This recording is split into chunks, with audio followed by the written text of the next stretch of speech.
Salutations aventuriers du savoir. Préparez-vous à un voyage passionnant, au cœur de la pensée critique.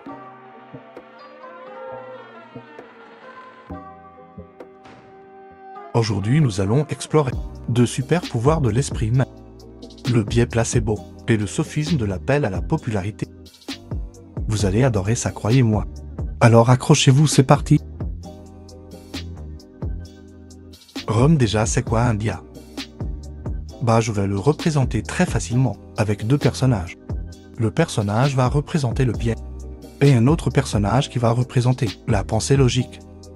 Disons que l'on s'appelle Bob, la pensée logique, et l'autre s'appelle Bobette, le biais. Du coup, comme toute histoire, il était une fois. Les biais, c'est quand notre cerveau fait des blagues, à notre insu. Parfois, il voit les choses d'une manière un peu plus désentendue. C'est vrai, monsieur logique? Par exemple, il y a le biais de confirmation. C'est quand on ne croit que les informations qui confirment ce qu'on pense, même si ce n'est pas vrai. On peut comme l'effet placebo. Bon, vous allez voir ça plus tard.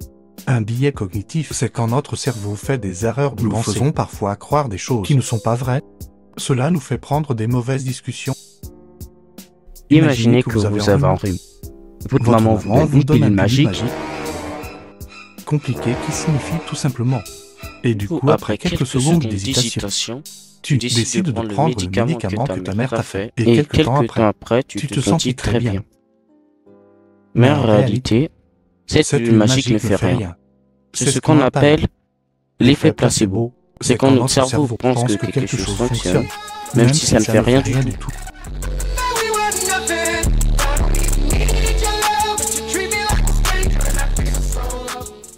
Dans cet exemple, l'effet placebo, c'est quand on se sent mieux en pensant qu'un médicament nous a guéri, alors qu'il ne marche pas même s'il n'y a rien fait. Le problème, c'est que on peut ne pas remarquer un vrai problème de santé et cela peut nous coûter très cher.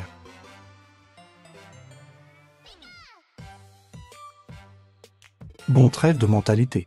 Passons maintenant au sophisme, de l'appel à la popularité, ou de l'argumentum opulum. Ça dépend de vos préférences.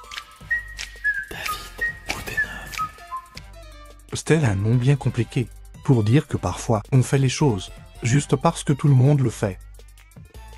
Bon, commençons par le commencement. À quoi ça sert? Ça veut dire quoi ça? Pourquoi c'est comme ça? C'est où? C'est qui lui? Un jour, une question. C'était un argument qui peut sembler logique, mais qui est en réalité trompeur ou faux. Le rat. Discret, prudent, intelligent et très proche de l'homme.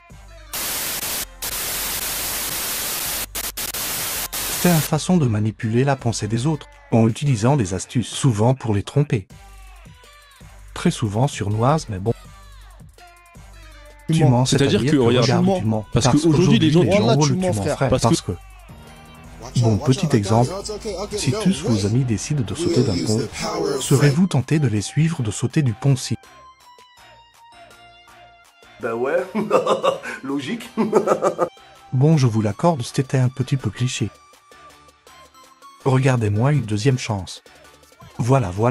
Imaginez que tous tes amis portent disons des chapeaux bizarres à l'école. Puis un jour ils te disent: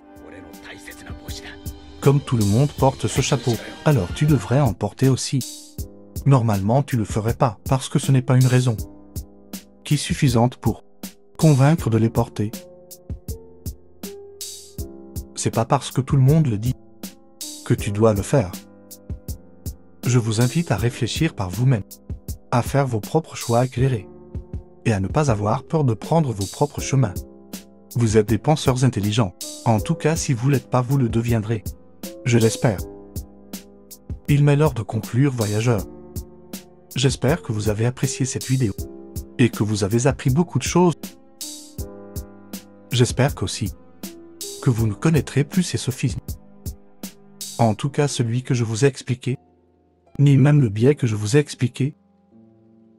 Ça peut arriver de temps en temps, mais n'oubliez jamais de réfléchir et d'avoir un œil critique sur ce que vous faisiez. Donc merci pour ce voyage que vous m'avez offert. Merci.